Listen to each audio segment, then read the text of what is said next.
magandang hapon mga kabatang summer vlogger. Ayan po, ay napadaan kami sa McDo. Wow. McDo. Sana all. Kailan kaya ako makakapasok dyan mga kabatang summer? Ayan. McDo. Ayan mga kabatang summer.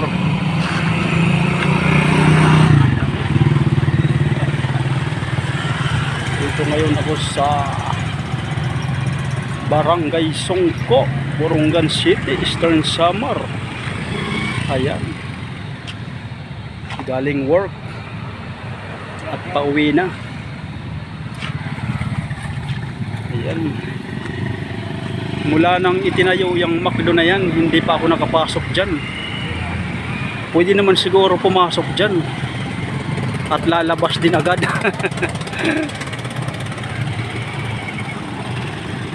Hindi naman siguro tayo sisitahin.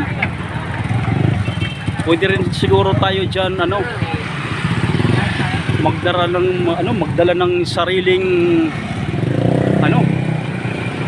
kardero at saka sura, kanon. Para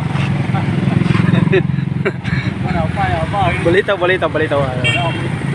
Balang araw makakapasok din ako dyan sa McDo na yan mga kabatang summer. Ayun po, drive-thru mga kabasang. Ayan McDo. Baka naman McDo.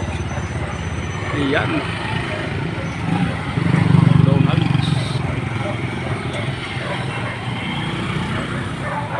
Tikan ang pagkapirnak din ni katuig ha, Borongan. More than 30 years. Waray pakin pakasulod nga McDo balitaw. Ginuhumutan ko gud hindi makasulod nila. So sige la kay ada man lang hiya di manin malakat ng McDo. Makakasulod gyap kita hini. Matitilawan tagihapon itong mga recipe din nga magrasa man kuno. Ayan ato naman dito ang G&F dito banda. Ayan ang Uptown Mall dito. Ayan magkahira nila nun hira. Kunti kang kahiton mall, malugsong ka tapos nga dito McDo. Ayan. So hanggang dito na mga kabatang summer. Ayan, huwag kalimutan mag-like, share at subscribe kung nagustuhan ng aking munting videos. Ayan. Ako'y uuwi na at sasakay. Maraming salamat. God bless us always. Bye-bye you.